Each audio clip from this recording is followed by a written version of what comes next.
ಪ್ರಚಲಿತ ಈ ಕಾರ್ಯಕ್ರಮದ ಪ್ರಾಯೋಜಕರು ರೋಹನ್ ಕಾರ್ಪೊರೇಷನ್, ಸಹ ಪ್ರಾಯೋಜಕರು father Mullers charitable trust, Nippon paint, Asia's real number 1 paint, SDM college Ujire.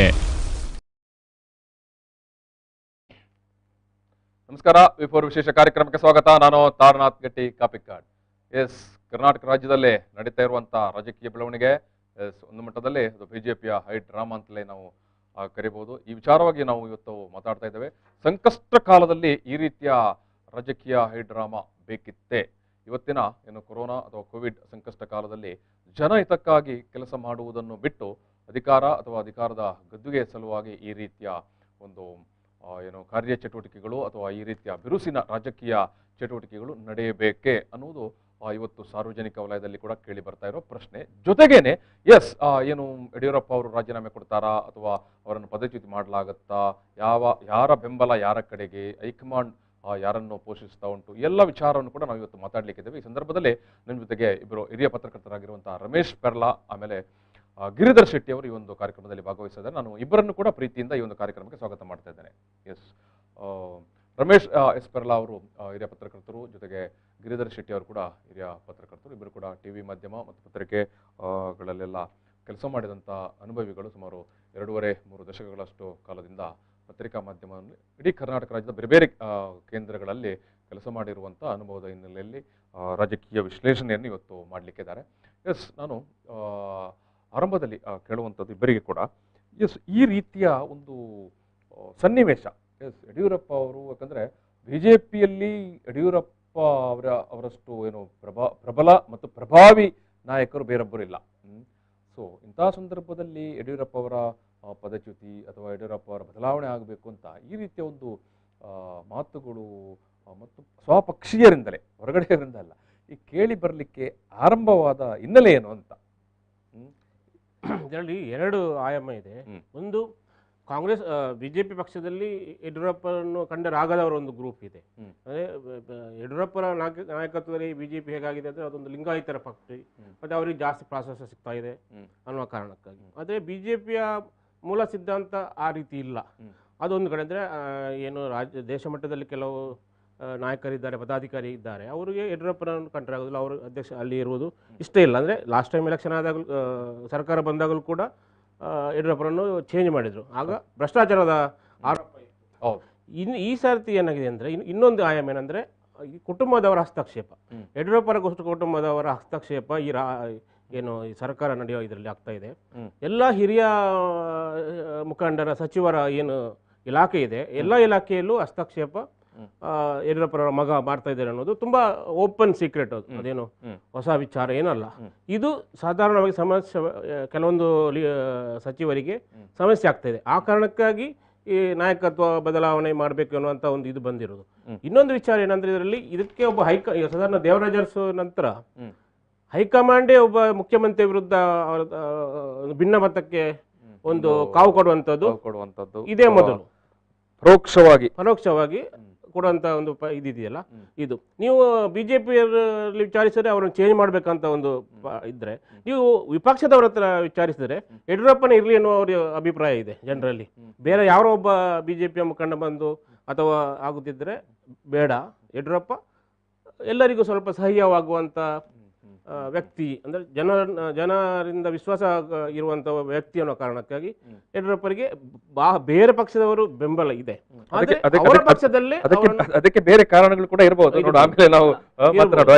Giridhar Shetty ಅವರೇ, ಈಗ ನಾನು ಆರಂಭ ಮೂಲಕ್ಕೆ ಬರುವಂತದ್ದು ಅದೇ ಇವರಿಗೆ ಕೇಳಿದಾಗೇನೆ, ಯಡಿಯೂರಪ್ಪ ಅವರನ್ನು ಪದಚ್ಯುತಿ ಮಾಡಬೇಕು ಅಥವಾ ಬದಲಾವಣೆ ಮಾಡಬೇಕು ಅನ್ನುವಂಥ ಒಂದು ಈ ಧ್ವನಿ ಉಂಟಲ್ಲ, ಧ್ವನಿ ಬಿಜೆಪಿ ಒಳಗಡೆ, ಬಿಜೆಪಿ ಸ್ವಲ್ಪ ಮಟ್ಟಿಗೆ ಕಾಂಗ್ರೆಸ್ಗಿಂತ ಡಿಫರೆಂಟ್ ಇರುವಂಥ ಪಕ್ಷ, ಯಾಕೆ ಈ ರೀತಿ ಒಂದು ಧ್ವನಿ ಕೇಳಲಿಕ್ಕೆ ಆರಂಭವಾಯಿತು ಅಂತ ನಾನೀಗ ಇವತ್ತು ನಿನ್ನೆ ಬೆಳವಣಿಗೆ ಏನಂತಲ್ಲ, ಒಟ್ಟು ನಾವೀಗ ಸುಮಾರು 6 ತಿಂಗಳಿಂದ ಅಲ್ಲ, ಕೆಲವು ವರ್ಷವಾಯಿತು, ಇಲ್ಲ 2 ವರ್ಷ ಆಯ್ತಾ ಬಂತು.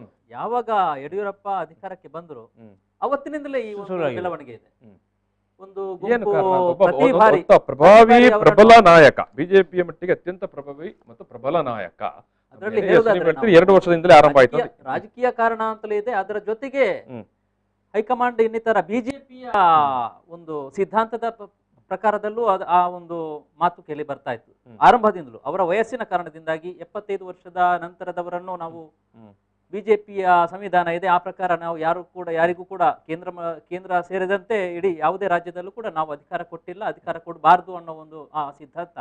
ಆ ಕಾರಣದಿಂದಾಗಿ ಯಡಿಯೂರಪ್ಪ ಅವರನ್ನು ನಾವು ಬದಲು ಮಾಡಬೇಕು ಅನ್ನೋ ಒಂದು ಏನು ಲಾಸ್ಟ್ ಟೈಮ್ ಮುಖ್ಯಮಂತ್ರಿ ಯಡಿಯೂರಪ್ಪ ಅವರನ್ನು ಮುಖ್ಯಮಂತ್ರಿ ಪೀಠದಲ್ಲಿ ಕೂರಿಸುವ ಗೊತ್ತಿರ್ಲಿಲ್ವಾ? ಆವಾಗಲೇ 2 ವರ್ಷದಲ್ಲಿ ಇವರಿಗೆ 75 ವರ್ಷ ಆಗುತ್ತೆ ಅಂತ. ಅವರನ್ನು ಬಿಟ್ಟು ಮತ್ತೊಬ್ಬರನ್ನು ಕೂರಿಸುವಂತಹ ಸ್ಥಿತಿ ಕರ್ನಾಟಕದಲ್ಲಿ ಇಲ್ಲ ಅನ್ನೋದು ಕೂಡ ಬಿಜೆಪಿಯವರಿಗೂ ಗೊತ್ತು, ಮತ್ತೆ ಯಾರು ಅದರ ಹಿಂದಿದ್ದಾರೆ RSS ಅವರಿಗೂ ಕೂಡ ಗೊತ್ತು. ಯಾಕಂದ್ರೆ ಇವರು ಮುಖ್ಯಮಂತ್ರಿ ಆಗಿದ್ದು ಹೇಗೆ, ಹೈಕಮಾಂಡ್ ಇದು ಮಾಡಿ ಅಲ್ಲ, ಇವರು ಆಪರೇಷನ್ ಕಮಲ ಮಾಡಿ ಇವರಿಗೆ ಇದು ಏನು ಬಹುಮತ ಬಂತು, ಆ ಮೂಲಕ ಇವರು ಮುಖ್ಯಮಂತ್ರಿ ಆಗಿದ್ರು. ಅದು ಅವರ ಯಡಿಯೂರಪ್ಪ ವೈಯಕ್ತಿಕ, ಅದರ ಹೈಕಮಾಂಡ್ ಏನು ಹಸ್ತಕ್ಷೇಪ ಆಗಿಲ್ಲ ನನಗೆ ಪ್ರಕಾರ. ಯಡಿಯೂರಪ್ಪ ಅವರ ಶಕ್ತಿ ಕೂಡ ಹೌದು. ಯಡಿಯೂರಪ್ಪ ಸ್ವಸಾಮರ್ಥ್ಯದಿಂದ ಸರ್ಕಾರ ರಚನೆ ಮಾಡಿದ್ದು, ಅದಕ್ಕೆ ಬೇರೆ ಬೇರೆ ಪಕ್ಷದವರು ತಮ್ಮ ಪಕ್ಷದವರು ಕೂಡ ಬೆಂಬಲ ಕೊಟ್ಟಿದ್ದಿರಬಹುದು, ಅದರ ಜೊತೆಗೆ ಹೈಕಮಾಂಡ್ ಕೂಡ ಪರೋಕ್ಷ ಬೆಂಬಲ ಕೊಟ್ಟಿದ್ದಿರಬಹುದು. ಸರ್ಕಾರ ಅಧಿಕಾರ ಬೇಕು, ಅಧಿಕಾರಕ್ಕಾಗಿ ಇವರು ಸರ್ಕಾರ ಮಾಡಿದ್ದು, ಅದಕ್ಕಾಗಿ ಇವರನ್ನೇ ಅಲ್ಲಿ ಮುಖ್ಯಮಂತ್ರಿ ಕೂಡ ಮಾಡಬೇಕಾಗಿತ್ತು ಅಂತ ಅನಿವಾರ್ಯತೆ ಕೂಡ ಇತ್ತು. ಆ ಸಂದರ್ಭದಲ್ಲಿ ಕೂಡ 6 ತಿಂಗಳು ಮಾತ್ರ, ಅನಂತರ ಚೇಂಜ್ ಮಾಡ್ತೀವಿ ಅನ್ನೋ ಒಂದು ಧ್ವನಿ ಕೂಡ ಪಕ್ಷದ ವಲಯದಲ್ಲೇ ಇತ್ತು. ಆ ಕಾರಣದಿಂದಾಗಿ ಪ್ರತಿ ಬಾರಿ ಕೂಡ ಯಾವಾಗ ಅಧಿಕಾರಕ್ಕೆ ಏರಿದ್ರು ಆ ಸಂದರ್ಭದಿಂದಲೂ ಈ ಒಂದು ಗುಂಪು ಸಿಎಂ ಬದಲಾವಣೆ ನಾಯಕತ್ವದ ಬದಲಾವಣೆ ಅನ್ನೋ ಒಂದು ಕೂಗು ಕೇಳಿ ಬರ್ತಾನೆ. ಇಲ್ಲಿ ಒಂದು ಒಟ್ಟಂದದ ಬಿಜೆಪಿಯ ಸರ್ಕಾರ ಅಲ್ಲ, ಒಂದೊಂದು ಗುಂಪುಗಳು. ಅದು ಯೋಗೇಶ್ವರ್ ಯಾವಾಗ ಆರೋಪ ಮಾಡಿದ್ದು, ಅವರು ಒಬ್ಬ ಸಚಿವರಾಗಿ ಪಕ್ಷದ ಒಂದು ಪ್ರಮುಖ ವ್ಯಕ್ತಿಯಾಗಿ ಅವರು 3 ಪಕ್ಷಗಳ ಸರ್ಕಾರ ಅನ್ನುವ ಒಂದು ಆರೋಪವನ್ನು ಇತ್ತೀಚೆಗೆ ಮಾಡಿದ್ರು, 1-2 ವಾರದ ಹಿಂದೆ. ಯಾಕಂದ್ರೆ ಅದಕ್ಕೆ ಕಾರಣವೂ ಇತ್ತು. ಅವರೇ ದೆಹಲಿಗೆ ಹೋಗಿ ಸಿಎಂ ಚೇಂಜ್ ಮಾಡಬೇಕು, ನಾಯಕತ್ವದ ಬದಲಾವಣೆ ಆಗ್ಬೇಕು ಅನ್ನೋ ಒಂದು ಕೂಗು ಹಾಕಿದ್ದು ಕೂಡ ಅವರೇ. ಅದರ ಬಗ್ಗೆ ಬಹಿರಂಗವಾಗಿ ಒಂದು ಹೇಳಿಕೆಯನ್ನು ಕೊಟ್ಟಿದ್ದವರು ಕೂಡ ಅವರೇ. ಬಸನಗೌಡ ಯತ್ನಾಳ್ ಅವರು ಶಾಸಕರಾಗಿ ಪಕ್ಷದ ಒಬ್ಬ ಪ್ರತಿನಿಧಿಯಾಗಿ ಹೇಳುತ್ತಾ ಬಂದಿದ್ರು, ಆದ್ರೆ ಒಬ್ಬ ಸಚಿವನಾಗಿ ಯಾರು ಕೂಡ ಅಂತಹ ಹೇಳಿಕೆ ಕೊಟ್ಟಿರ್ಲಿಲ್ಲ. ಅವರು ದೆಹಲಿ ಮಟ್ಟದಲ್ಲಿ ದೊಡ್ಡ ಮಟ್ಟಿನ ಲಾಬಿ ಮಾಡಿಸಿದ್ರು, ಮಾಡ್ತಾ ಇದ್ದಾರೆ ಅನ್ನೋದು ಒಂದು ಬಹಿರಂಗ ವಿಚಾರ ಆಗಿತ್ತು. ಆ ಕಾರಣದಿಂದಾಗಿ ಅವರನ್ನು ಈಗ ನಾಯಕತ್ವ ಚೇಂಜ್ ಆಗುತ್ತೆ ಅನ್ನೋದು ಈಗ ಒಂದು ತಿಂಗಳಲ್ಲಿ ಹೆಚ್ಚು ಚರ್ಚೆ ಮತ್ತು ಪಡೆದಿದ್ದು ಕೂಡ ಆ ಕಾರಣದಿಂದಾಗಿ. ಮತ್ತೆ ಇದಕ್ಕೆ ಇನ್ನೊಂದು ಇದು ಕೂಡ ಇದೆ. ಉತ್ತರ ಪ್ರದೇಶದಲ್ಲಿ ಇನ್ನೊಂದು 10 ತಿಂಗಳಲ್ಲಿ ಎಲೆಕ್ಷನ್ ಆಗ್ತಾ ಇದೆ. ಉತ್ತರ ಪ್ರದೇಶದ ನಮ್ಮ ರಾಜ್ಯದ ರಾಜಕೀಯದ ಮೇಲೆ, ಮುಖ್ಯಮಂತ್ರಿಯ ಪದವಿ ಮೇಲೆ ಪರಿಣಾಮ ಬೀರ್ತಾ ಇದೆ. ಯಾಕಂದ್ರೆ ಅಲ್ಲಿ UPಯಲ್ಲಿ ಈಗ ನೆಕ್ಸ್ಟ್ ಬಿಜೆಪಿ ಗೆಲ್ಲುವುದು ಕಷ್ಟ ಎನ್ನುವ ಪರಿಸ್ಥಿತಿ ಇದೆ. ಯೋಗಿ ಆದಿತ್ಯನಾಥ್ ಮುಖ್ಯಮಂತ್ರಿ ಅವರನ್ನು ಬದಲಿಸಬೇಕೆನ್ನುವ ನರೇಂದ್ರ ಮೋದಿ ಅವರಿಗೆ ಇದಿದೆ. ಆದ್ರೆ ಬದಲಿಸುವ ಆ ಮನುಷ್ಯ ರಾಜೀನಾಮೆ ಕೊಟ್ಟು ಹೋಗುವ ಮನುಷ್ಯ ಅಲ್ಲ. ಯಾರು? ಯೋಗಿ. ಸೊ ಆ ಸುಲಭದಲ್ಲಿ ರಾಜೀನಾಮೆ ಕೂಡ ಜಟಪಟಿ ಆಗ್ತಾ ಇದೆ. ಉತ್ತರ ಪ್ರದೇಶದಲ್ಲಿ ಚುನಾವಣೆ ಹೊತ್ತಿನಲ್ಲಿ ಒಂದು ಜಟಪಟಿ ಏರ್ಪಟ್ಟಿರುವುದು. ಯಾಕಂದ್ರೆ ಒಂದು ನೆಲೆಯಲ್ಲಿ ಈಗ ಮೋದಿ ಹೈಕಮಾಂಡ್ ಮತ್ತೆ ಮೋದಿ ಪ್ರಧಾನಿ, ಮೋದಿಯ ಅಲೆ ದೇಶಾದ್ಯಂತ ಮೋದಿಯ ಬಗ್ಗೆ ಏನು ಒಂದು ಪ್ರಚಾರ ಇದೆ, ಅದೇ ರೀತಿಯ ಪ್ರಚಾರ ಯೋಗಿಗೂ ಕೂಡ ಇದೆ. ಇನ್ನೊಂದು ಏನು ಬಣ ಅಥವಾ ಯೋಗಿ ಬಗ್ಗೆ RSS ಅಥವಾ ದೇಶಾದ್ಯಂತ ಅವರ ಬಗ್ಗೆ ಯಾವ ರೀತಿಯ ಅಲೆ ಏಳುತ್ತಾ ಅನ್ನೋ ಒಂದು ಆ ಭಯ ಮೋದಿ ಬಿಜೆಪಿಯ ಒಳಗಡೆ ಒಂದು ಪ್ರಚಾರ ಇವತ್ತಿಗೆ ಕೂಡ ಇದೆ, ಮೋದಿಯ ನಂತರ ಯೋಗಿ. ಮುಂದುವರಿಸಿ.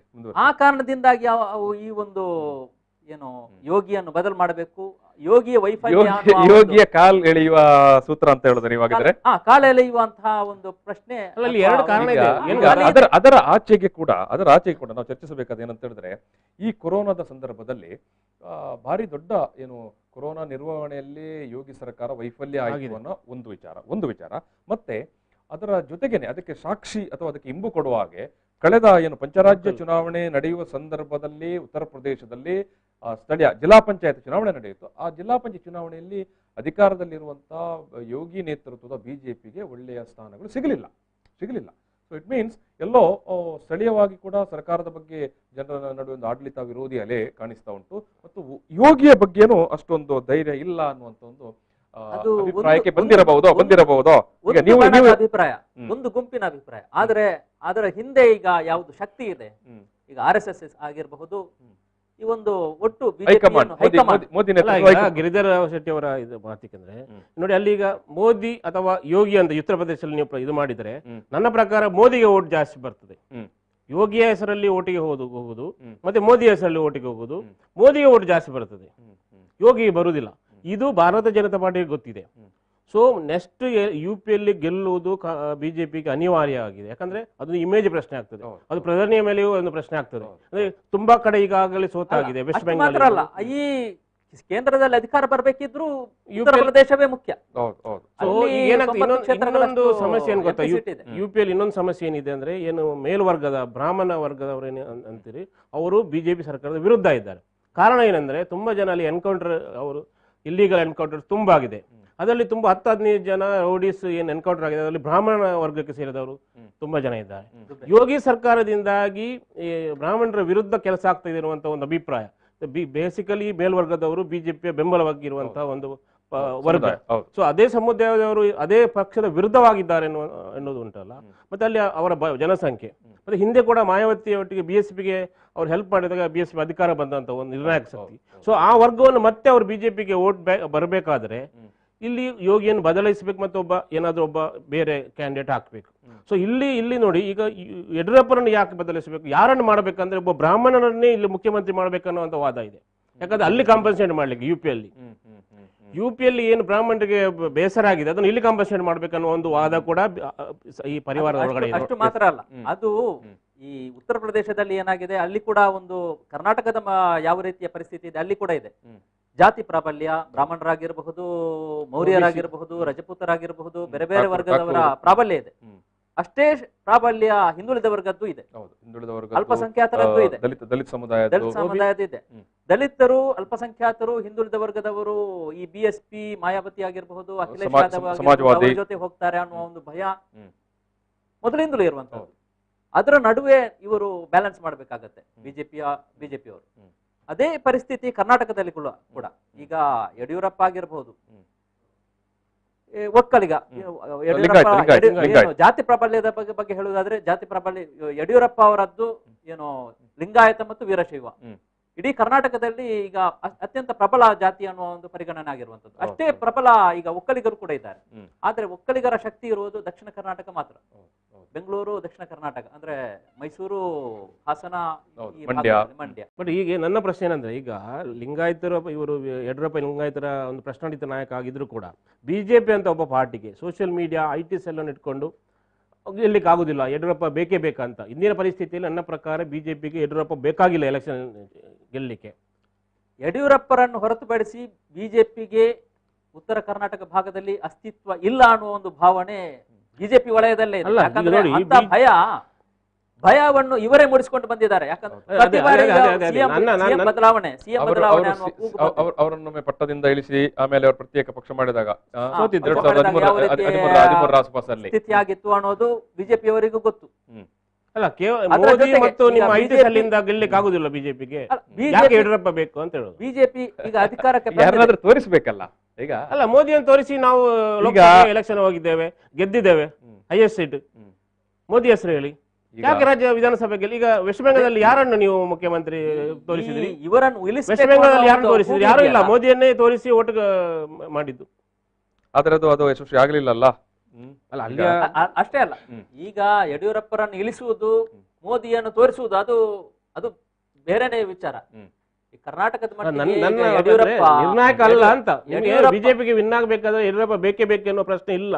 ಬಿಜೆಪಿ ಸಾಮರ್ಥ್ಯ ಇರುವುದು ಯಡಿಯೂರಪ್ಪನ ಮೇಲೆ ಮಾತ್ರ ಅಲ್ಲ, ಅವರಿಗೆ ಮೋದಿ ಇದ್ದಾರೆ, IT ಸೆಲ್ ಇದೆ, ಸಾಕಾಗ್ತದೆ ಅನ್ನೋದು. ಯಡಿಯೂರಪ್ಪ ಅವರನ್ನು ಇಳಿಸಬೇಕು ಅನ್ನೋದು ಯಾವ ಕೂಗಿ ಇರುತ್ತೆ, ಅವರ ವಿಚಾರ ಕೂಡ ಇದೆ. ನೀವು ಏನ್ ಹೇಳ್ತಾ ಇದ್ದೀರಿ, ಮೋದಿ ಇರುವಂತದ್ದು ಮತ್ತೆ ಮೋದಿಯ ಆಡಳಿತ ಅಥವಾ ಬಿಜೆಪಿಯ ಸಿದ್ಧಾಂತ ಅದನ್ನ ನಂಬ್ಕೊಂಡೆ ಜನ ಓಟ್ ಕೊಡ್ಬೇಕು, ಅದಕ್ಕೆ ಮತ ಹಾಕಬೇಕು. ಹೆಸರು ಆದರೆ ಗವರ್ಮೆಂಟ್ ಅಲ್ಲ, ಗವರ್ನೆನ್ಸ್ ಅಲ್ಲ, ಮೋದಿ ಕರ್ನಾಟಕದ ಮಟ್ಟಿಗೆ ಹೇಳುವುದಾದ್ರೆ ಲಿಂಗಾಯತ ಮತ್ತು ವೀರಶೈವರ ಪ್ರಾಬಲ್ಯ ಅದಕ್ಕಿಂತ ಹೆಚ್ಚಿನದ್ದು. ಅವರ ಈಗ ಒಂದು ಲೆಕ್ಕಾಚಾರದ ಪ್ರಕಾರ ನಾನು ಹೇಳೋದು, ಕರ್ನಾಟಕದಲ್ಲಿ ಕೇವಲ 5-10% ಓಟು ಈ ಲಿಂಗಾಯತ ವೀರಶೈವರದ್ದು ಕಾಂಗ್ರೆಸ್ಗೆ ಹೋದರೆ ಕಾಂಗ್ರೆಸ್ ಗೆಲುವು ಖಚಿತ ಅನ್ನುವಂಥದ್ದು ಆದ್ರೆ ಅಂತ ಒಂದು ಅಭಿಪ್ರಾಯ ಇದೆ. ಅಲ್ಲ,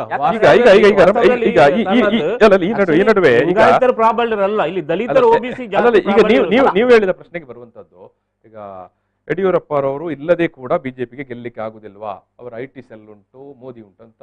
ಈಗ ನಾವು ಕಳೆದ ಒಂದು 6 ತಿಂಗಳ ಒಂದು ಗ್ರಾಫ್ ನೋಡದಿದ್ರೆ, ಮೋದಿಯ ಜನಪ್ರಿಯತೆಯ ಗ್ರಾಫ್ ಎಲ್ಲ ಬಹುತೇಕ ಸಮೀಕ್ಷೆಗಳು ಮತ್ತು ಮಾಧ್ಯಮಗಳು ಹೇಳುವ ಪ್ರಕಾರ ಕೂಡ ಮೋದಿಯ ಜನಪ್ರಿಯತೆ ಕಡಿಮೆ ಆಗ್ತಾ ಉಂಟು ಅಂತ ಒಂದು. ಮತ್ತೆ ಈ ಕೊರೋನಾ ಮ್ಯಾನೇಜ್ಮೆಂಟ್ ಅದು ಇಡೀ ಒಟ್ಟಾಗಿ ದೇಶ ಮತ್ತು ಆಯಾ ರಾಜ್ಯಗಳನ್ನು ಕಂಪೇರ್ ಮಾಡಿದಾಗ ಕೂಡ ಜನರಿಗೆ ಅಷ್ಟೊಂದು ಹಿತ ಇಲ್ಲ. ಮತ್ತೆ ಯಂಗ್ಸ್ಟರ್ಸ್, ಹೊಸ ವೋಟರ್ಸ್ ಇದ್ದಾರಲ್ಲ ಕಳೆದ ಬಾರಿಯ, ಅವರಿಗೆ ಕೂಡ ಅಷ್ಟು ಒಂದು ಅನುಕೂಲಕರವಾದ ಹಿತಭಾವನೆ ಇಲ್ಲ, ಉದ್ಯೋಗದ ವಿಚಾರದಲ್ಲಿ ಇರ್ಬೋದು ಅಥವಾ ಕೊರೋನಾ ಮ್ಯಾನೇಜ್ಮೆಂಟ್ ಇರ್ಬೋದು. ಸೊ ಹಾಗಾಗಿ ಸೋಷಿಯಲ್ ಮೀಡಿಯಾದಲ್ಲಿ ಕೂಡ ಮೋದಿಯನ್ನು ವಿರೋಧಿಸಿ, ಕೇಂದ್ರವನ್ನು ವಿರೋಧಿಸಿ, ಪರ್ಟಿಕ್ಯುಲರ್ಲಿ ಮೋದಿಯನ್ನು ವಿರೋಧಿಸಿ ಯುವಕರು ಒಂದು ಟ್ರೆಂಡ್ ಕ್ರಿಯೇಟ್ ಮಾಡ್ತಾ ಇದ್ದಾರೆ ಅಂತ. ಸೊ ಹಾಗಾಗಿ ಈಗ ಕೇವಲ IT ಸೆಲ್ ಅನ್ನೇ ನಂಬಿಕೊಂಡ್ರೆ ಅಲ್ಲ, ಇದು ಟೈಮ್ ಬೀಂಗ್ ಮಾತ್ರ ಗ್ರಾಫ್ ಕೆಳಗಡೆ ಹೋಗಿದೆ. ಮೋದಿಯ ಏನು ಜನಪ್ರಿಯತೆ ಗ್ರಾಫ್ ನಿಮ್ಮ ಕೊರೋನಾ ಹೋದ್ಮೇಲೆ ಅದು ಆಟೋಮೆಟಿಕ್ ಆಗಿ ಇದೇ IT ಸೆಲ್ ನವರು ಅದನ್ನು ಮೇಲೆ ಕೊಂಡೋಗ್ತಾರೆ. ಅಲ್ಲ, IT ಸೆಲ್ ಹೇಳಿದ ಕೂಡಲೇ ಅದಕ್ಕೆ ಜನ ಒಪ್ತಾರೆ, ಜನ ವೋಟ್ ಹಾಕ್ತಾರೆ ಅನ್ನೋದನ್ನು ನಾವು ಭಾವಿಸಬೇಕಾಗಿಲ್ಲ. ಅದನ್ನು ಅದೇ ನಾವು ನಂಬಿಕೊಂಡು ಬರ್ಲಿಕ್ಕೂ ಸಾಧ್ಯ ಇಲ್ಲ. ಆಯಾಯ ರಾಜ್ಯದ ಮಟ್ಟಿಗೆ ಆಯಾಯ ರಾಜ್ಯದ ಈಗಾಗಲೇ ಏನೋ ನಾವು ತಮಿಳುನಾಡು ನೋಡಿದ್ದೇವೆ, ಕೇರಳ ನೋಡಿದ್ದೇವೆ. ಅಲ್ಲಿಯ ರಾಜಕೀಯ ಸ್ಥಿತಿಗತಿ ಬೇರೆ, ಸೋಶಿಯೋ ಎಕನಾಮಿಕ್ ಇದೆ ಬೇರೆ, ಎಜುಕೇಶನ್ ಇದೆ ನೋಡಿ. ತಮಿಳುನಾಡು ಕೇರಳ ಒಂದು ಪ್ರಗತಿಪರ ಮತ್ತೆ ಚಿಂತನೆ ಇರುವಂತ ಮತ್ತೆ ಹೈಲಿ ಎಜುಕೇಟೆಡ್, ಇದು ರಾಜಕೀಯವಾಗಿ ಅವರಿಗೆ ಒಳ್ಳೆ ನಾಲೆಜ್ ಇದೆ. ನಾವು ಕರ್ನಾಟಕ IT ಸೆಲ್ಲದಲ್ಲಿ ವರ್ಕ್ ನಡೆಯುವುದಿಲ್ಲ. ಹಾಗಾದ್ರೆ ಎಲ್ಲಿ ಎಜುಕೇಶನ್ ಇಲ್ಲ ಅಲ್ಲಿ ಮಾತ್ರ ನಡೀತದೆ ಅಲ್ಲ, ಅದು ಬಿಜೆಪಿ ಮುಖಂಡರು ಒಪ್ಕೊಂಡಿದ್ದಾರೆ. ಕೇರಳದಲ್ಲಿ ನಮಗೆ ಆಗ್ತಾ ಇಲ್ಲ ಯಾಕಂದ್ರೆ ಅದಲ್ಲಿ ಎಜುಕೇಶನ್ ಜಾಸ್ತಿ ಇದೆ ಅಂತ ಒಪ್ಕೊಂಡಿದ್ದಾರೆ ಬಿಜೆಪಿ. ಇಲ್ಲ, ಬಿಜೆಪಿಯಲ್ಲಿ ಈಗ ಕೇರಳದಲ್ಲಿ ಅಸ್ತಿತ್ವವೇ ಇಲ್ಲದ ಒಂದು ರಾಜ್ಯದಲ್ಲಿ ಬಿಜೆಪಿ ಈಗ ಸ್ವಲ್ಪ ಪುರೋಗತಿಯಲ್ಲಿದೆ, ಯಾಕಂದ್ರೆ ತುಂಬಾನೇ ಪ್ರಗತಿಯಲ್ಲಿದೆ. ಈ ಕಳೆದ ಬಾರಿ ಕಾಂಗ್ರೆಸ್ ಸೋಲುವುದಕ್ಕೆ ಕಾರಣವೇ ಬಿಜೆಪಿ. ಪ್ರತಿ ಬಾರಿ ಅಲ್ಲಿ ಅಂದ್ರೆ ಕಾಂಗ್ರೆಸ್ನ ಮತಗಳನ್ನು ಅವರಲ್ಲಿ ಸೆಳೆಯುತ್ತಾ ಇದ್ದಾರೆ ಅಂತ. ಈಗ ಎರಡು ವಿಚಾರಗಳಿಗೆ ನಾವು ಉತ್ತರ ಪ್ರದೇಶದ ಬಗ್ಗೆ ಕೂಡ ಮಾತಾಡಿದೆವು ಯೋಗ್ಯ ವಿಚಾರವಾಗಿ. ಇತ್ತ ಕಡೆ ಕರ್ನಾಟಕ ಸರ್ಕಾರದ ಬಗ್ಗೆ ಕೂಡ ಪದಚ್ಯುತಿಯೋ ಅಥವಾ ಬದಲಾವಣೆನೋ, UPಯಲ್ಲಿ ಕೂಡ ಅದೇ ವಿಚಾರ. ಮೂಲ ಪ್ರಶ್ನೆ, ಇಡೀ ದೇಶವೇ ಸಂಕಷ್ಟದಲ್ಲಿ ಎದುರಿಸ್ತಾ ಇರುವಂತಹ ದುರಿತ ಕಾಲ ಅಂತ ಹೇಳ್ತೇವೆ.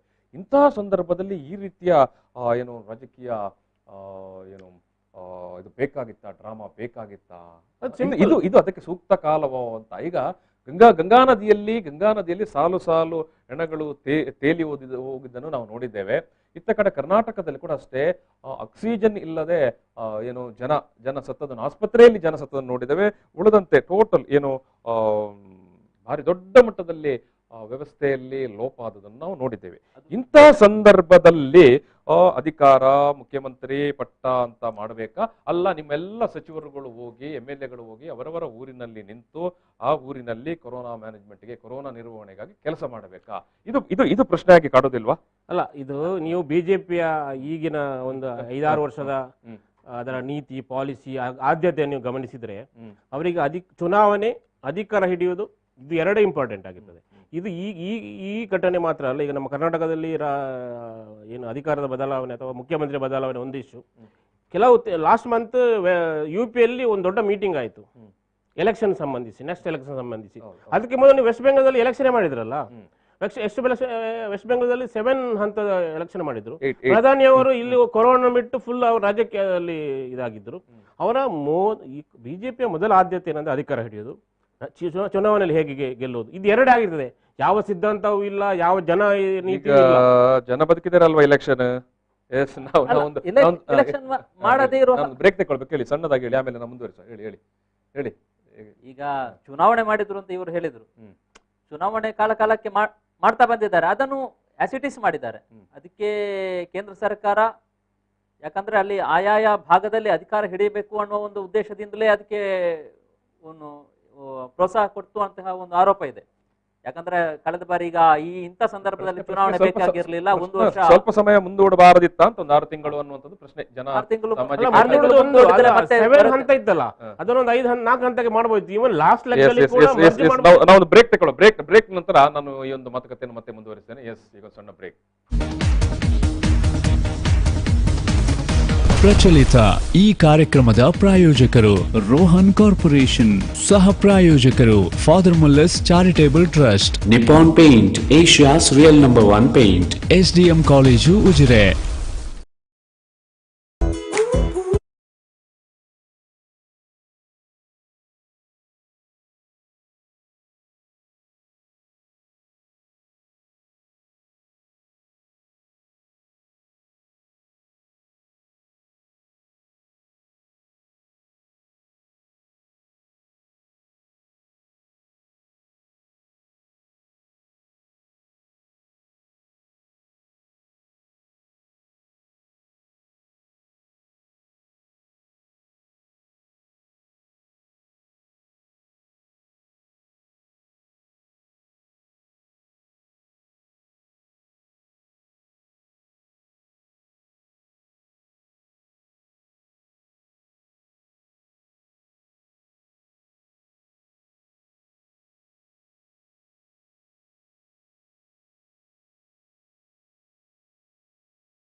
ಪ್ರಚಲಿತ ಈ ಕಾರ್ಯಕ್ರಮದ ಪ್ರಾಯೋಜಕರು ರೋಹನ್ ಕಾರ್ಪೊರೇಷನ್, ಸಹ ಪ್ರಾಯೋಜಕರು father Mullers charitable trust, Nippon Paint, Asia's real number one paint. SDM college Ujire. Yes, ಸಂಕಷ್ಟ ಕಾಲದಲ್ಲಿ ಕರ್ನಾಟಕದಲ್ಲಿ ಬಿಜೆಪಿ ಐ ಡ್ರಾಮಾ ಈ ವಿಚಾರವಾಗಿ ನಾವು ಮಾತಾಡ್ತಾ ಇದ್ದೇವೆ. ಹಿರಿಯ ಪತ್ರಕರ್ತರಾಗಿರುವಂಥ ರಮೇಶ್ ಪೆರ್ಲಾ ಅವರು ಮತ್ತು ಗಿರಿಧರ್ ಶೆಟ್ಟಿ ಅವರು ನಮ್ಮ ಈ ಒಂದು ಸಂವಾದದಲ್ಲಿ ಭಾಗಿಯಾಗ್ತಾ ಇದ್ದಾರೆ. ಎಸ್, ನಾನು ಬ್ರೇಕ್ಗಿಂತ ಮೊದಲು ಕೇಳಿದಂಥ ಪ್ರಶ್ನೆ, ಯಾಕಂತ ಹೇಳಿದ್ರೆ ಮಾತನಾಡೋ ಸಂದರ್ಭದಲ್ಲಿ ಉತ್ತರ ಪ್ರದೇಶ ಯೋಗಿ ಆದಿತ್ಯನಾಥ್ ಬಗ್ಗೆ ಕೂಡ ಪ್ರಸ್ತಾಪಗಳು ಬಂತು, ಜೊತೆಗೆ ಕರ್ನಾಟಕದ ಬೆಳವಣಿಗೆಗಳಿಗೂ ಕೂಡ. ಎಸ್, ಇಂಥ ದುರಿತ ಕಾಲದಲ್ಲಿ, ಕಷ್ಟ ಕಾಲದಲ್ಲಿ ಜನ ಇವತ್ತು ಬದುಕಿಗಾಗಿ ಅಥವಾ ಒಪ್ಪತ್ತಿನ ಊಟಕ್ಕಾಗಿ ಕಷ್ಟಪಡುವಂಥ ಕಾಲದಲ್ಲಿ ಈ ರೀತಿಯ ಏನು ರಾಜಕೀಯ ಅಥವಾ ಅಧಿಕಾರದ ಗದ್ದುಗೆಗಾಗಿ ಏನು ತಗಾದೆ ಮಾಡುವಂಥ, ಡ್ರಾಮಾ ಮಾಡುವಂಥ, ಸಹಿ ಸಂಗ್ರಹ ಮಾಡುವಂಥ ಕೆಲಸಗಳು ನಡೆಯಬೇಕಾಗಿತ್ತಾ ಅಂತ. ಎಸ್, ಇದು ಗಿರಿಧರ್ ಶೆಟ್ಟಿ ಅವರೇ, ಜಸ್ಟ್ ಒಂದು ಬ್ರೀಫ್ ಆಗಿ ಆನ್ಸರ್ ಮಾಡಿ, ಮತ್ತೆ ನಾವು ಬೇರೆ ಒಂದೆರಡು ಪ್ರಶ್ನೆಗಳಿದ್ದಾವೆ. ಇಂಥ ಕಷ್ಟ ಕಾಲದಲ್ಲಿ ನಿಮಗೆ ಜನ ಆಕ್ಸಿಜನ್ ಕೊಡಿ, ವೆಂಟಿಲೇಟರ್ ಕೊಡಿ, ಬೆಡ್ ಕೊಡಿ, ಆಸ್ಪತ್ರೆ ಕೊಡಿ ಅಂತ ಕೇಳೋ ಸಂದರ್ಭದಲ್ಲಿ ನೀವು ಇದನ್ನು ಮಾಡ್ತಾ ಇದ್ದೀರಲ್ಲ, ಎಷ್ಟರ ಮಟ್ಟಿಗೆ ಸಮರ್ಥನೀಯ ಅಂತ. ಆ ಮಾತನ್ನು ನಾವು ಹೇಳುವುದಕ್ಕಿಂತಲೂ ಕೆಲವು ತುಂಬಾ ಜನ ಶಾಸಕರು ಕೂಡ ಹೇಳಿದ್ದಾರೆ. ಈಗ ಮೈಸೂರಿನ ಅಧಿಕಾರಿಗಳು, ಇಬ್ಬರು IAS ಅಧಿಕಾರಿಗಳು, ಅವರ ಈ ಕಚ್ಚಾಟದ ಸಂದರ್ಭದಲ್ಲಿ ಇಂಥ ಸಂದರ್ಭದಲ್ಲಿ ಬೇಕಿತ್ತೆ ಅನ್ನೋ ಒಂದು ಮಾತನ್ನು ತುಂಬಾ ಜನ ಶಾಸಕರು, ಕಾಂಗ್ರೆಸ್ನವರು, JDSನವರು, BJP ಅವರು ಕೂಡ ಹೇಳಿದ್ದಾರೆ. ಅದೇ ಅನ್ವಯ ಆಗುತ್ತೆ. ಈಗ CM ಅನ್ನು, ಒಬ್ಬ ನಾಯಕನನ್ನು ಚೇಂಜ್ ಮಾಡುವಂತಹ ಅನಿವಾರ್ಯತೆ ರಾಜ್ಯದಲ್ಲಿ ಇದೆಯಾ ಅನ್ನೋದು, ಅದನ್ನು ಜನರು ಕೂಡ ಕೇಳಬೇಕಾಗುತ್ತೆ. ಕೇಳುವಂತಹ ಪರಿಸ್ಥಿತಿಗಿಂತಲೂ ಬಿಜೆಪಿ ಕೂಡ ಆತ್ಮವಿಮರ್ಶೆ ಮಾಡಿಕೊಳ್ಳಬೇಕಾದ ವಿಚಾರ ಅಂತ. ಆತ್ಮವಿಮರ್ಶೆ ಮಾಡ್ಕೊಳ್ಬೇಕು. ಅದರ ಜೊತೆಗೆ ತುಂಬಾನೇ ಶಾಸಕರು, ಈಗ ಯಡಿಯೂರಪ್ಪ ಜೊತೆಗಿರುವಂತದ್ದು ಶಾಸಕರೇ ಈಗ ಅಂತ ಪ್ರಶ್ನೆಯನ್ನು ಮುಂದಿಟ್ಟಿದ್ದಾರೆ. ಇಂಥ ಅನಿವಾರ್ಯತೆ ಏನಿದೆ, ಇವರು ವೈಫಲ್ಯ ಆಗಿದ್ದಾರೆ ಅನ್ನೋದನ್ನು ನೀವು ತೋರಿಸ್ತಾ ಇದ್ದೀರಾ? ನೀವೇ ತೋರಿಸ್ತಾ ಇದ್ದೀರಿ ಅಂತ, ನಮ್ಮ ನಾಯಕ ವೈಫಲ್ಯರಾಗಿದ್ದಾರೆ ಅಂತ ನೀವೇ ಬಿಜೆಪಿ ಅವರೇ ತೋರಿಸ್ತಾ ಇದ್ದೀರಿ ಅನ್ನೋದು ಕೂಡ ಹೈಕಮಾಂಡ್ಗೆ ಅಂತ ಆತಂಕ ಇದೆಯಾ, ಇವರು ವೈಫಲ್ಯರಾಗಿದ್ದಾರೆ? ಈಗ ಮುಂದಿನ ವಿಚಾರಕ್ಕೆ ಬರುವ, ಈಗ ಭಾರಿ ಒಂದು ಕುತೂಹಲದ ವಿಚಾರ ಏನಂತ ಹೇಳಿದ್ರೆ, CT ರವಿ ಬಿಜೆಪಿಯ ರಾಷ್ಟ್ರೀಯ ಪ್ರಧಾನ ಕಾರ್ಯದರ್ಶಿ ಫೇಸ್ಬುಕ್ನಲ್ಲಿ ಕತೆ ಬರೀತಾರೆ, ವಿಜಯನಗರ ಪತನ ಅಂತ. ವಿಜಯ ಅಂತ ಹೇಳಿದ್ರೆ ವಿಜಯೇಂದ್ರ, ಇಟ್ಸ್ ಅಂಡರ್ಸ್ಟುಡ್. ವಿಜಯನಗರ ಪತನ, ಮತ್ತೆ ಅದರಲ್ಲಿ ರಾಮರಾಯನ ಕಥೆ ಎಲ್ಲ ಬರೀತಾರೆ, ಇಂಡೈರೆಕ್ಟ್ ಆಗಿ ಮುಖ್ಯಮಂತ್ರಿಗಳನ್ನೇ ಉಲ್ಲೇಖ ಮಾಡಿಕೊಂಡು. CT ರವಿಯವರು ಒಬ್ಬ ಬಿಜೆಪಿಯ ರಾಷ್ಟ್ರೀಯ ಪ್ರಧಾನ ಕಾರ್ಯದರ್ಶಿ ಬರೆಯುವಂಥದ್ದು ಒಂದು ಕಡೆ, ಯೋಗೀಶ್ ಅವರು ಮಾತನಾಡುವಂಥದ್ದು ಇನ್ನೊಂದು ಕಡೆ, ಯತ್ನಾಳಂತೂ ನಿರಂತರವಾಗಿ ಮಾತಾಡ್ತಾ ಇರುವಂತವರು. ಈಗ ಪ್ರಶ್ನೆ ಏನಂತ ಹೇಳಿದರೆ, ಪ್ರಶ್ನೆ ಬಿಜೆಪಿ ಅಂತ ಪಕ್ಷದಲ್ಲಿ ನಮ್ಮದು ಭಾರಿ ಶಿಸ್ತಿನ ಪಕ್ಷ, we are not like Congress ಅಂತ ಹೇಳುವಂತ ಒಂದು ಪಕ್ಷದಲ್ಲಿ ಇಂಥ ನಾಯಕರುಗಳು, ರಾಜ್ಯದಿಂದ ರಾಷ್ಟ್ರದ ತನಕ ನಾಯಕರುಗಳು ಹೈಕಮಾಂಡ್ನ ಒಂದು ಬೆಂಬಲ ಅಥವಾ ಇಲ್ಲದೆ ಈ ರೀತಿಯಾಗಿ ಯಡಿಯೂರಪ್ಪ ಅವರನ್ನು ಬಗ್ಗೆ ಮಾತನಾಡಲಿಕ್ಕೆ ಸಾಧ್ಯವೋ ಅಂತ ಪ್ರಶ್ನೆ. ಇಂಥದ್ದೆಲ್ಲ ಮಾತುಕತೆಗಳು, ಭಿನ್ನಾಭಿಪ್ರಾಯಗಳು, ಬಹಿರಂಗ ಹೇಳಿಕೆಗಳು ಬರ್ತಾ ಇದ್ರು ಕೂಡ ಒಬ್ಬರು ರಾಜ್ಯಾಧ್ಯಕ್ಷರಿದ್ದಾರೆ ಬಿಜೆಪಿಗೆ, ಹೌದು, ಯಾಕೆ ಮೌನವಾಗಿದ್ದಾರೆ? ರಾಜ್ಯಾಧ್ಯಕ್ಷರು ಮೌನವಾಗಿಲ್ಲ, ಅವರು ಮೌನವಾಗಿರುವಂತದ್ದು ಕೂಡ ರಾಜ್ಯಾಧ್ಯಕ್ಷರಾಗಿ ಕೆಲಸ ಮಾಡ್ತಿಲ್ಲ ಅಂತ ಗಿರಿಧರದ ಆರೋಪ ಇರಬಹುದು. ರಾಜ್ಯಾಧ್ಯಕ್ಷರಾದರೆ ಕೇಳೋದು, ನೀವು ಈ ರೀತಿಯಾಗಿ ಮಾತನಾಡಿದವರಿಗೆ ಪಕ್ಷದಲ್ಲಿ ಒಂದು ಏನೋ ಆಂತರಿಕ ಶಿಸ್ತು ಅಂತ ಇರುತ್ತೆ, ಶಿಸ್ತು ಕ್ರಮ ತಗೊಳ್ಳುವಂತದ್ದು. ಗೌಡ ಪಾಟೀಲ್ ಯತ್ನಾಳ್ ಈಗ 2 ವರ್ಷಗಳಿಂದ ಮಾತಾಡ್ತಾನೆ ಇದ್ದಾರೆ, ಬಹಿರಂಗ ಹೇಳಿಕೆಯನ್ನು ಕೊಡ್ತಾ ಇದ್ದಾರೆ. ನೋಟಿಸ್ ಪ್ರತಿ ಬಾರಿ ಕೇಳಿದಾಗಲೂ ಈ ರಾಜ್ಯಾಧ್ಯಕ್ಷರು ನೋಟಿಸ್ ಕೊಡ್ತೀವಿ, ಅವರನ್ನು ಕರೆದು ಮಾತಾಡ್ತೀವಿ ಅನ್ನೋ ಮಾತನ್ನು ಹೇಳ್ತಾ ಬಂದಿದ್ರು. CT ರವಿ ಅವರು ಕೂಡ ರಾಷ್ಟ್ರೀಯ ಕಾರ್ಯದರ್ಶಿ ಅವರು ಕೂಡ ಅಂತದ್ದೇ ಮಾತನ್ನು ಹೇಳ್ತಾ ಬಂದಿದ್ರು. ಇದೀಗ ವಿಜಯನಗರದ ಪತನ ಅನ್ನೋ ಲೇಖನದ ಮೂಲಕ ರಾಜ್ಯ ಸರ್ಕಾರವನ್ನು, ಅವರದೇ ಸರ್ಕಾರವನ್ನು ಟೀಕೆ ಮಾಡ್ತಾರೆ ರಾಷ್ಟ್ರೀಯ ಕಾರ್ಯದರ್ಶಿಯಾಗಿ. ಇದೆಲ್ಲದಕ್ಕೂ ಒಂದು ಹಿಡನ್ ಅಜೆಂಡಾ ಮತ್ತೆ ಯಾರ ಒತ್ತಡ ಅಥವಾ ಯಾರ ಬೆಂಬಲ ಇದೆ ಅನ್ನೋದು ಪ್ರಶ್ನೆ ಮಾಡುವ. ಅವರು ಟೀಕೆ ಮಾತ್ರ ಮಾಡಿದಲ್ಲ, ಪತನ ಅನ್ನುವಂತ ಒಂದು ಶಬ್ದ ಉಂಟಲ್ಲ, ಅದು ಭಾರಿ ಏನು ಕುಸಿದೇ ಹೋಗುತ್ತೆ ಅಂತ. ಅಷ್ಟು ಧೈರ್ಯವಾಗಿ ಮಾತಾಡ್ಬೇಕಿದ್ರೆ ಒಟ್ಟು ಹೈಕಮಾಂಡ್ ಎಲ್ಲೋ ಒಂದು ಕಡೆ ಇದು ಯಡಿಯೂರಪ್ಪರಿಗಿಂತ ಅಥವಾ ಯಡಿಯೂರಪ್ಪರ ಎದುರಾಕೊಂಡು ಹೈಕಮಾಂಡ್ ಇದೆ ಅನ್ನೋದನ್ನು ಇವರೆಲ್ಲ ಈಗ ಯಾರು ಆಕ್ಷೇಪಾರ್ಹ ಮಾತುಗಳನ್ನು ಹೇಳ್ತಾ ಇದ್ದಾರೆ, ಇವರೆಲ್ಲ ಹೈಕಮಾಂಡ್ ಕಡೆಯವರು, ಯಡಿಯೂರಪ್ಪ ಇನ್ನೊಂದು ಕಡೆಯವರು ಅಂತ. ಈ ಹೈಕಮಾಂಡ್ ಕಡೆಯವರು ಅಂತ ಹೇಳಿದ್ರೆ ಯಾರು? ಈ ಹೈಕಮಾಂಡ್ ಅಂತ ಹೇಳಿದ್ರೆ ನೀವು ಮೋದಿಯನ್ನ ಹೈಕಮಾಂಡ್ ಅಂತ ಹೇಳುದಾ, ಅಮಿತ್ ಶಾ ಅವರನ್ನ ಹೇಳುದಾ, ನಡ್ಡಾ ಅವರನ್ನ ಹೇಳುದಾ, ಅಥವಾ ಸಂತೋಷ್ ಅವರನ್ನ ಹೇಳುದಾ? ಅಲ್ಲ, ಇವರೆಲ್ಲ ಒಂದು ಬಣ, ಯಡಿಯೂರಪ್ಪರು ಇನ್ನೊಂದು ಬಣ. ಯಡಿಯೂರಪ್ಪ ಅಂಡ್ ಟೀಮ್ ಯಾರಿದ್ದಾರೆ ಈಗ ಆಡಳಿತದಲ್ಲಿ, ಅವರು ಇನ್ನೊಂದು ಬಣ. ಇವರೆಲ್ಲ ಅಧಿಕಾರ ಇಲ್ಲದವರು ಇನ್ನೊಂದು ಬಣ. ಬಟ್ ಈ ಕೊರೋನಾದ ಆದರೂ ಇಷ್ಟು ಸಮಯ ಮುಂದೂಡಿಕೊಂಡು ಬಂದಿದಾರಲ್ಲ, ಇಟ್ ಮೀನ್ಸ್ ಇಷ್ಟೆಲ್ಲ ಜನ ಒಂದು ಬಣ ಅಂತ ನೀವು ಹೇಳ್ತೀರಿ. ಮೋದಿಯಿಂದ ಇದೇನೇ ಇದ್ರೂ ಕೂಡ ಅರ್ಥ ಏನಂತ ಹೇಳಿದ್ರೆ ಯಡಿಯೂರಪ್ಪ ಇಸ್ ವೆರಿ ಸ್ಟ್ರಾಂಗ್ ಅಂತ. ರಾಜ್ಯದ ಬಿಜೆಪಿಗೆ ಯಡಿಯೂರಪ್ಪ ಅವರನ್ನು ಬದಲಿಸಿ ಇನ್ನೊಬ್ಬರನ್ನು ತರುವುದು ಕೂಡ ಅಷ್ಟೇ ಅನಿವಾರ್ಯತೆ ಇದೆ. ಅದು ಮಾತಾಡುವ ಪೆರ್ಲಾ ಅವರೇ, ಮಧ್ಯೆ ಏನು ಮಾತಾಡಿದ್ರೆ ಅಲ್ಲ, ಈಗ ಕೊರೋನಾದಂತ ಒಂದು ಹೆಲ್ತ್ ಎಮರ್ಜೆನ್ಸಿ ಸಂದರ್ಭದಲ್ಲಿ ಈ ರೀತಿಯ ರಾಜಕೀಯ ಇವ್ರು ಮಾಡ್ಬೇಕಿತ್ತು. ಎಲ್ಲರೂ ಸೇರಿ ಫಸ್ಟ್ ಚಾಮರಾಜನಗರದ ಸರ್ಕಾರಿ ಆಸ್ಪತ್ರೆಯಲ್ಲಿ 24 ಜನ ಆಕ್ಸಿಜನ್ ಇಲ್ಲದೆ ರಾತ್ರೋರಾತ್ರಿ ಓವರ್ ನೈಟ್ ನಾವು ಸಾಯ್ತಾರೆ. ನೋಡಿ ಈ ಇನ್ಸಿಡೆಂಟ್. ಆಮೇಲೆ ನೀವು ಇಲ್ಲಿ ಇಬ್ರು IAS ಆಫೀಸರ್ಸ್, ಅದು ಅವ್ರು ಶುರುವಾದ ಕೂಡಲೇ ಅದನ್ನು ಅವ್ರು ನಿಲ್ಲಿಸಬೇಕಿತ್ತು ಸರ್ಕಾರ. CS ಆಗಲಿ ಯಾರಾದರೂ ಮಾತಾಡಿ ಅದನ್ನು ನಿಲ್ಲಿಸಬೇಕು. ಅದು 2-3 ದಿವಸ ಅದು ಮಾಡಿದ್ರು. ಜನರ ಮೇಲೆ ಯಾವ ರೀತಿ ಇದು ಹೋಗ್ತದೆ ನೋಡಿ. ಇವ್ರು ಫಸ್ಟ್ ಅಲೆ ಬಂದಾಗ ಕೂಡ ಸೆಕೆಂಡ್ ಅಲೆಗೆ ಬೇಕಾದ ಸಿದ್ಧತೆ ಮಾಡಲಿಲ್ಲ. ಆ ಕಾರಣಕ್ಕಾಗಿ ಆಕ್ಸಿಜನ್ ಇದಾಯಿತು, ಬೆಡ್ ಇಲ್ಲ, ಆಮೇಲೆ ಬೆಡ್ ಹಗರಣ ಆಯಿತು. ಆಮೇಲೆ ಇವರು ಬೆಡ್ಗೆ ಇಷ್ಟು ರೇಟ್ ಅದರ ಲಂಚಾವತಾರ. ಆಮೇಲೆ ಇನ್ನು ಈ ಥರ ಸುಮಾರು ಆಗ್ತಾ ಇದೆ. ಈ ಲಸಿಕೆ ಕೊಡೋದರಲ್ಲಿ ಲಸಿಕೆ ಪಾಲಿಸಿ ಟೋಟಲ್ ಈಗ ಸರಿ ಮಾಡಿದ್ರು. ನ್ಯಾಷನಲ್ ಲಸಿಕೆ ಪಾಲಿಸಿಯೇ ಸರಿ ಇರಲಿಲ್ಲ. ಕೇಂದ್ರ ಸರ್ಕಾರ ಕೇಳಬೇಕಾಯ್ತು ಸುಪ್ರೀಂ ಕೋರ್ಟ್, ಎಲ್ಲಿ ನೀವು ಬಜೆಟ್ ಅಲ್ಲಿ ಹೇಳಿದ 35,000 ಕೋಟಿ ಎಲ್ಲಿ ಉಂಟು ಅಂತ ಕೇಳಿದ ನಂತರ ಈಗ ನಿನ್ನೆ ಘೋಷಣೆ ಆಯ್ತು, ಲಸಿಕೆ ಎಲ್ರಿಗೂ ಕೊಡ್ತೇವೆ ಅಂತ. ಈಗ ಸೊ ಇಷ್ಟೆಲ್ಲ ಸಮಸ್ಯೆ ಇದೆ, ಲಸಿಕೆ ಕೊಡೋ ಸಮಸ್ಯೆ ಇದೆ. ಈಗ 3ನೇ ಅಲೆ ಬರ್ಬೋದು. ಆಮೇಲೆ ಬ್ಲ್ಯಾಕ್ ಫಂಗಸ್, ವೈಟ್ ಫಂಗಸ್, ಅಲ್ಲದೆ ಈಗ ರೈನ್ ಸೀಸನ್ ಸ್ಟಾರ್ಟ್ ಆದಾಗ ಇನ್ನು ಬೇರೆ ಏನೋ ಶುರು ಆಗ್ತದೆ. ವಿಚಾರದಲ್ಲಿ ಬರುವಾಗ ಆಮೇಲೆ ಜನ ಈಗ ಸೋಷಿಯಲ್ ಮೀಡಿಯಾದಲ್ಲಿ ಪ್ರಶ್ನೆ ಮಾಡ್ತಾ ಇದ್ರು, ಪ್ರೈವೇಟ್ ಹಾಸ್ಪಿಟಲ್ಗೆ ಹೋದ್ರೆ ಲಸಿಕೆ ಸಿಗ್ತದೆ, ಪ್ರಾಥಮಿಕ ಆರೋಗ್ಯ ಕೇಂದ್ರಕ್ಕೆ ಹೋದ್ರೆ, ಜಿಲ್ಲಾ ಸರ್ಕಾರಿ ಆಸ್ಪತ್ರೆಗೆ ಹೋದ್ರೆ, ಜಿಲ್ಲಾ ತಾಲೂಕು ಆಸ್ಪತ್ರೆಗೆ ಹೋದ್ರೆ ಸಿಗುದಿಲ್ಲ ಅಂತ ನಿನ್ನೆ ತನಕ ಕೇಳ್ತಾ ಇದ್ರು. ನೋಡ ಈಗ ಸರಿ ಆಗ್ಬೋದು. ಸಿಗ್ತಾ ಇದೆ. ಹೌದು, ಸರ್ಕಾರ ಏನ್ ಮಾಡ್ತಾ ಇತ್ತು ಅಂತ ಆಗ್ಬೇಕಲ್ವಾ? ಅಲ್ಲ, ಸರ್ಕಾರವೇ ಕೊಟ್ಟಿರ್ಲಿಕ್ಕೆ ಸಾಕಿದೆ. ವೆಂಟಿಲೇಟರ್, ಸರ್ಕಾರದ ವೆಂಟಿಲೇಟರ್ ಉಂಟಲ್ಲ, ಪ್ರೈವೇಟ್ ಕೊಟ್ಟಿದ್ದಾರೆ, ಕೊಡಬಾರದು ಅಂತಲ್ಲ. ಇಂದಿನ ಎಮರ್ಜೆನ್ಸಿ ಇಶ್ಯೂ ಅಲ್ಲಿ ಕೊಡಬಹುದು, ಆದ್ರೆ ವ್ಯವಸ್ಥೆ ಇಲ್ಲದೆ ಕೊಡುವುದಲ್ಲ. ಯಾವುದೇ ಈಗ ಖಾಸಗಿಯವರು ಪಡೆದಿದ್ರೆ ಅದು ಸರ್ಕಾರದ ಇಲ್ಲದೆ ಕೊಡುವುದಲ್ಲ. ಹಾಗಿದ್ರೆ ನೀವು ಪ್ರಾಥಮಿಕ ಆರೋಗ್ಯ ಕೇಂದ್ರಕ್ಕೆ ಬರ್ಬೇಕಂತ ಯಾಕೆ ಹೇಳೋದು? ಇವರಿಷ್ಟು ರೆಸ್ಪಾನ್ಸಿಬಲ್ ಆಗಿ ಸಾಲು ಜನ ಬಂದು ನಿಂತ್ಕೊಳ್ತಾರೆ, ಲಸಿಕೆ ಕೊಡ್ತಾರೆ ಅಂತ. ಸಂಜೆ ಅಲ್ಲಿ ಹೋದಾಗ ಹೇಳ್ತಾರೆ ಇವತ್ತಿಲ್ಲ ಅಂತ. ಸಂಜೆ ಅಲ್ಲ, ರಾತ್ರಿಯೇ ಬಂದು ಕಾದು ಕೂರುವವರಿದ್ದಾರೆ ಅಂತೆ. ನಮ್ಮ ಮಂಗಳೂರು ನಗರದ ಒಂದು ಮಣ್ಣಗುಡ್ಡೆ ಗಾಂಧಿನಗರದ ಶಾಲೆಯಲ್ಲಿ ಬೆಳಗ್ಗೆ 4 ಗಂಟೆ ಹೊತ್ತಿಗೆ 100ಕ್ಕಿಂತ ಹೆಚ್ಚು ಜನ ಕ್ಯೂ ನಿಂತಿದ್ದಾರೆ. ವಿಜಯಲ್ಲಿ ಕೂಡ ಇದೇ ರೀತಿ ನಗರ ಪರಿಸ್ಥಿತಿಯಲ್ಲೇ ಹೀಗಿರ್ಬೇಕಾದ್ರೆ ಹಳ್ಳಿಯ ಪರಿಸ್ಥಿತಿ ಹೇಗಿರ್ಬೋದು? ಈಗ ನೋಡಿ, ಆದ್ಯತೆ ಏನಿದೆ ಸರ್ಕಾರದ್ದು, ಜನರಿಗೆ ಲಸಿಕೆ ಕೊಡುವುದು ಅಥವಾ ಆರೋಗ್ಯ ಸಮಸ್ಯೆ ಇದ್ರೆ ಅವರಿಗೆ ಬೇಕಾದ ವ್ಯವಸ್ಥೆ ಮಾಡೋದು. ಪಡಿತರ ಸರಿ ಸಿಗ್ತಾ ಇಲ್ಲ, ಅದು ವ್ಯವಸ್ಥೆ ಮಾಡೋದು.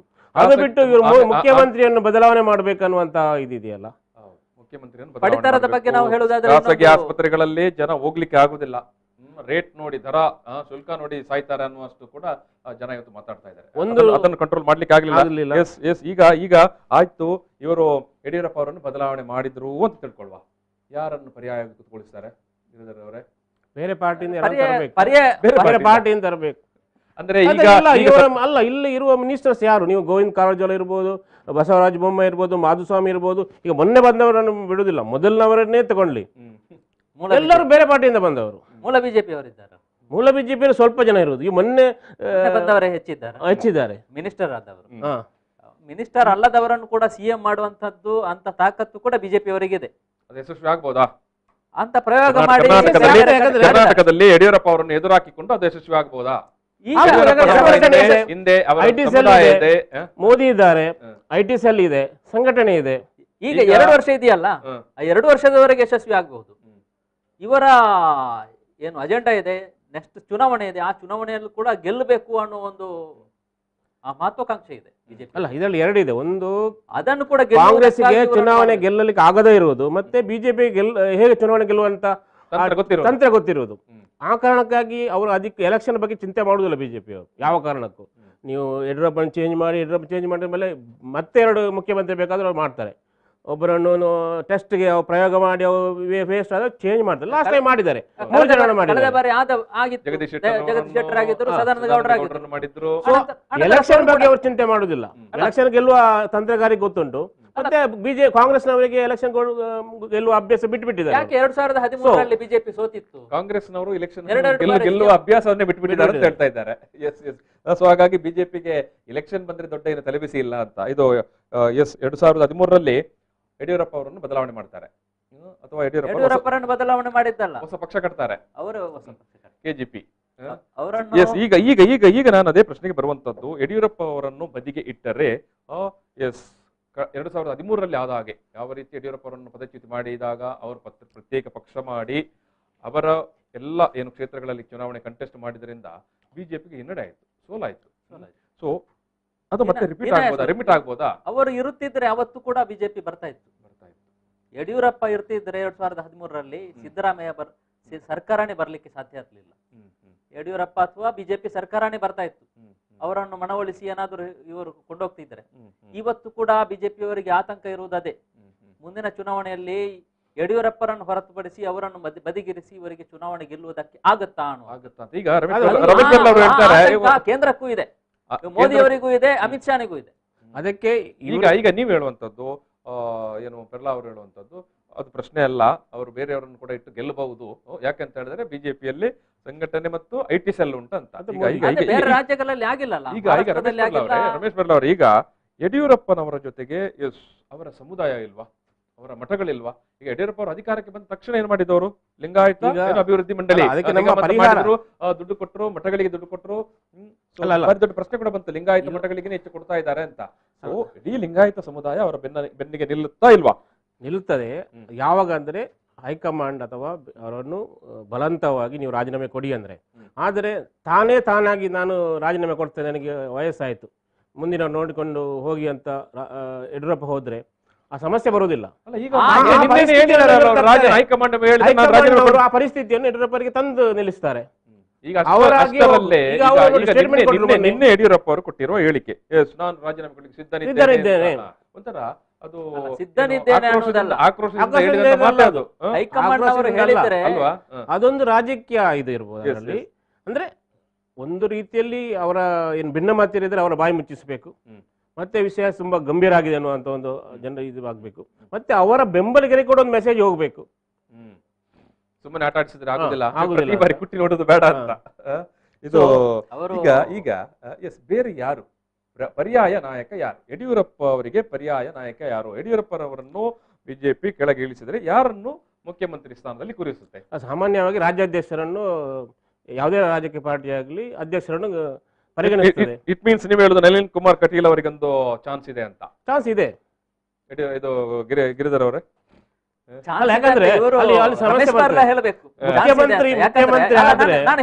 ಮುಖ್ಯಮಂತ್ರಿ ಬದಲಾವಣೆ ಅಂದ್ರೆ ಅಧ್ಯಕ್ಷರು ರಾಜ್ಯಾಧ್ಯಕ್ಷರು ಬದಲಾವಣೆ ಆಗಬೇಕಾಗುದಿಲ್ವಾ? ಆ ರೀತಿಯ ಡಿಮಾಂಡ್ ಮುಖ್ಯಮಂತ್ರಿಯ ಕಡೆಯವರು ಇಡುವುದಿಲ್ವಾ? ಯಾಕಂದ್ರೆ ಅಧ್ಯಕ್ಷರು ಒಂದು ಬಣ, ಯಡಿಯೂರಪ್ಪನವರು ಇನ್ನೊಂದು ಬಣ. ಮುಖ್ಯಮಂತ್ರಿ ಅವರು ರಾಜೀನಾಮೆ ಕೊಡ್ಲಿಕ್ಕೆ ರೆಡಿ ಆದ್ರೆ ಅಧ್ಯಕ್ಷರು ಕೂಡ ಬದಲಾವಣೆ ಆಗ್ಬೇಕಲ್ವಾ? ಅಂತ ಪರಿಸ್ಥಿತಿ ಈಗ ಬಂದಿದೆ, ಅಂತ ಮಾತುಗಳು ಕೂಡ ಬರ್ತಾ ಇದೆ. ಅಧ್ಯಕ್ಷರು ಈಗ ಯಾರು ಸಿಎಂ ಬದಲಾವಣೆ ಆಗುವಾಗ ಅಧ್ಯಕ್ಷರು ಕೂಡ ಬದಲಾವಣೆ ಆಗಬೇಕು, ಅಧ್ಯಕ್ಷರು ಯಾರಾಗಬೇಕು ಅನ್ನೋ ಒಂದು ಆಕಾಂಕ್ಷೆ ಕೂಡ ಕೆಲವರದ್ದಿದೆ. ಈಗ ಯಡಿಯೂರಪ್ಪ ಬಣದ್ದು ಒಂದು ಬೇಡಿಕೆ ಏನಿದ್ದಿರಬಹುದು, ಅಂತಹದ್ದೇ ಬೇಡಿಕೆಗಳು ಇವರದ್ದು ಕೂಡ ಇರಬಹುದು. ವಿಜೇಂದ್ರ ಅವರನ್ನು ಏನು ಅಧ್ಯಕ್ಷ ಮಾಡ್ತಾರಾ ಅಂತ ಮಾತುಗಳು ಕೇಳಿ ಬರ್ತಾ ಇದೆ. ಈಗ ರಾಜಕೀಯ ಮುಖ್ಯಮಂತ್ರಿಯಾಗಿ ಇವರು ಹೇಳ್ತಾರೆ ರಾಜ್ಯಾಧ್ಯಕ್ಷರನ್ನಂತ, ನೀವು ಏನ್ ಹೇಳ್ತೀರಿ? ಮುಖ್ಯಮಂತ್ರಿಯಾಗಿ ಯಾರನ್ನು ತೋರಿಸ್ತಾರ? ಹಿರಿಯ ನಾಯಕರುಗಳನ್ನು ತೋರಿಸ್ತಾರ? ಅಲ್ಲ ಯುವ ನಾಯಕರುಗಳನ್ನು? ಯಾವುದೇ ರಾಜಕೀಯ ಪರಿಸ್ಥಿತಿ ಯಾವುದೇ ರಾಜ್ಯದಲ್ಲಿ ಕೂಡ ಯಾರು ಸಿಟ್ಟಿಂಗ್ ಸ್ಟೇಟ್ ಪ್ರೆಸಿಡೆಂಟ್ ಇರ್ತಾರೆ ಅವರಿಗೆ ಅಂತ ಅವಕಾಶ ಇರುತ್ತೆ. ಅದು ಕರ್ನಾಟಕ ಮಾತ್ರ ಅಲ್ಲ, ಗುಜರಾತ್ ಆಗಿರಬಹುದು, ಮಹಾರಾಷ್ಟ್ರ ಆಗಿರಬಹುದು, UP ಕೂಡ ಆಗಿರಬಹುದು. UPಯಲ್ಲಿ ಕೂಡ ಲಾಸ್ಟ್ ಟೈಮ್ ಯಾರು ಸಿಎಂ ಆಗ್ತಾರೆ ಅನ್ನೋ ಒಂದು ಜನರಿಗೆ ಕುತೂಹಲ ಇತ್ತು. ಯೋಗಿ ಅವರು ಆಗ್ತಾರೆ ಅನ್ನೋ ಒಂದು ಯಾರಿಗೂ ಊಹಣೆ ಕೂಡ ಇರಲಿಲ್ಲ. ಯಾರು ಆದಿಶ್ವರ್ಮಾರು ಯಾರು ಮೌರ್ಯ ಅಂತ ರಾಜ್ಯಾಧ್ಯಕ್ಷರು, ಅವರು ಹಿಂದುಳಿದ ವರ್ಗದವರು, ಅವರಿಗೆ ಸಿಎಂ ಆಗುತ್ತೆ, ಸಿಎಂ ಆಗ್ತಾರೆ ಅನ್ನೋ ಒಂದು ಚಾನ್ಸಸ್ ಇತ್ತು. ಮತ್ತೆ ಅವರ ಮಾತು ಕೂಡ, ಅವರ ಹೆಸರು ಕೂಡ ಕೇಳಿ ಬರ್ತಾ ಇತ್ತು. ಅಂತಹದ್ದೇ ಪರಿಸ್ಥಿತಿಯನ್ನು ನಾವು ಹೇಳುವುದಾದ್ರೆ ಕರ್ನಾಟಕದಲ್ಲಿ ಯಾರು ರಾಜ್ಯಾಧ್ಯಕ್ಷರಿದ್ದಾರೆ ಅವರು ಸಿಎಂ ಆಗ್ತಾರೆ, ಅಥವಾ ಕೇಂದ್ರದ ನೋಡಿ ಇಲ್ಲಿ ಇನ್ನೊಂದು ಪ್ರಯೋಗ ಮಾಡಿದ ಆಲ್ರೆಡಿ. ನೋಡಿ 5 ಜನ ಮಾಜಿ ಮತ್ತು ಹಾಲಿ ಉಪಮುಖ್ಯಮಂತ್ರಿ ಇದ್ದಾರೆ, 5ಕ್ಕಿಂತ ಜಾಸ್ತಿ ಜನ ಇರ್ಬೇಕು, ನನಗೆ ಕರೆಕ್ಟ್ ಲೆಕ್ಕ ಇಲ್ಲ. ಇವರು ಯಾಕೆ ಮಾಡಿದ್ರು ಇವರು ಮಾಜಿ ಉಪಮುಖ್ಯಮಂತ್ರಿ ಅಂತ? ನೆಕ್ಸ್ಟ್ ಆಗ್ಬೇಕು ಅಂತ.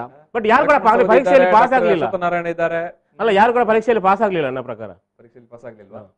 ಬೇರೆ ಯಾರಾದ್ರೂ ಹಿರಿಯ ನಾಯಕರನ್ನು? ಪ್ರಹ್ಲಾದ್ ಜೋಶಿ ಅವರನ್ನೇ ಹೈಕಮಾಂಡ್ ಹೆಸರು ಇರುವುದು, ಪ್ರಹ್ಲಾದ್ ಜೋಶಿ ಹೆಸರು ಮಾತ್ರ. ನಳಿನ್ ಕುಮಾರ್ ಆಗಿರ್ಲಿ ಬೇರೆ ಯಾವುದೇ ನಾಯಕರ ಮೊದಲಿಂದಲೂ ಇದೇ ರೀತಿ. ಒಂದು ಅನಂತ್ ಕುಮಾರ್ ಹೆಗ್ಡೆ, ಇಲ್ಲದ್ರೆ ನಮ್ಮ ಅನಂತ್ ಕುಮಾರ್ ಹೆಗಡೆ ಅಲ್ಲ, ಎಚ್ ಎನ್ ಅನಂತ್ ಕುಮಾರ್ ಬೆಂಗಳೂರಿನ ಆನಂತರ ಅನಂತ್ ಕುಮಾರ್ ಹೆಗಡೆ ಹೆಸರಿತ್ತು. ಆಮೇಲೆ ಶಿಕ್ಷಣ ಸಚಿವರು ಸುರೇಶ್ ಕುಮಾರ್, ಈ ತರದ ಹೆಸರು ಇರುವುದು. ಬಟ್ ಅದೆಲ್ಲ ಬೇಡ ಅಂತ ಆಯ್ತು. ಯಾಕೆ ಸುರೇಶ್ ಕುಮಾರ್ ಅದು ಆಗಬಾರದು? ಯಾಕೆ ಪ್ರಹ್ಲಾದ್ ಜೋಶಿ ಆಗ್ಬೇಕು? ಸುರೇಶ್ ಕುಮಾರ್ ಈಗ ರಾಜ್ಯದಲ್ಲೇ ಇದ್ದಾರೆ. ಇವರು ಪ್ರಹ್ಲಾದ್ ಜೋಶಿ ಕೇಂದ್ರದಲ್ಲಿರುವವರು, ಕೇಂದ್ರ ಸಚಿವರಾಗಿರುತ್ತವರು. ಅವರನ್ನು ಚೇಂಜ್ ತಂದು ಇಲ್ಲಿ ಯಾಕೆ ಕೂರಿಸಬೇಕು? ಸದಾನಂದ ಗೌಡರಿಗೆ ಚಾನ್ಸ್ ಉಂಟಾ? ಸದಾನಂದ ಗೌಡರಿಗೆ ಹಿಂದೆ ಕೊಟ್ಟಿದ್ದಾರೆ, ಹಾಗಾಗಿ ಚಾನ್ಸ್ ಇಲ್ಲ. ಯಾವುದೇ ಈಗ ಯಾರನ್ನು ಕೂಡ ಸಿಎಂ ಮಾಡೋದಿದ್ರು ಅದಕ್ಕೆ ಯಡಿಯೂರಪ್ಪ ಮತ್ತು ಅವರ ತಂಡ, ಅವರ ಬಣ, ಅವರ ಒಪ್ಪಿಕೊಳ್ಳಬೇಕು. ಅಲ್ಲಿ ಒಂದು ನೆಗೋಸಿಯೇಷನ್ ಆಗತ್ತೆ. ಆಯ್ತು, ನಿಮ್ಮವರಿಗೆ ಬಿಟ್ಟು ಕೊಡ್ತೇವೆ, ನಮ್ಮವರಿಗೆ ಏನ್ ಕೊಡ್ತೀರಿ ಅಂತ. ಇನ್ನೊಂದು ಅಥವಾ ಉಪಮುಖ್ಯಮಂತ್ರಿನೋ ಈ ಒಂದು ಪಾಯಿಂಟ್ ಇದೆ. ಆ ಪಾಯಿಂಟ್ಗಾಗಿ ಯಾರನ್ನು ಮಾಡ್ತಾರೆ, ಯಾರನ್ನು ನೆಗೋಸಿಯೇಷನ್ ಆಗತ್ತೆ, ಆ ಕಾರಣಕ್ಕಾಗಿ ತುಂಬಾ ಜನ ಆಕಾಂಕ್ಷಿಗಳು ಕೂಡ ಇದ್ದಾರೆ ಈಗ. ಅಲ್ಲ, ಹೊಸ ಮುಖ್ಯಮಂತ್ರಿ ಯಾರಾಗುವೆ ಅನ್ನೋದು ಇಂಪಾರ್ಟೆಂಟ್ ಅಲ್ಲ. ಯಾಕಂದ್ರೆ ನೆಕ್ಸ್ಟ್ ಮುಖ್ಯಮಂತ್ರಿ ಆಗುವವನು ಒಬ್ಬ ರಬ್ಬರ್ ಸ್ಟ್ಯಾಂಪ್ ಮುಖ್ಯಮಂತ್ರಿ ಆಗಿರ್ತಾನೆ. ಹೈಕಮಾಂಡಿನ ಏನು ಸಂಘಟನಾ ಕಾರ್ಯದರ್ಶಿ ಇದ್ದಾರೆ, ಅವರ ರಬ್ಬರ್ ಸ್ಟ್ಯಾಂಪ್ ಆಗಿರ್ತಾನೆ. ಅದಕ್ಕಾಗಿ ಅವನು ದೊಡ್ಡ ಏನು ಅವನಿಗೆ ಕಿರೀಟ ಬೇಕು, ಪ್ರಭಾವಳಿ ಬೇಕಂತ ಏನಿಲ್ಲ ಅಧ್ಯಕ್ಷರಾಗಿ.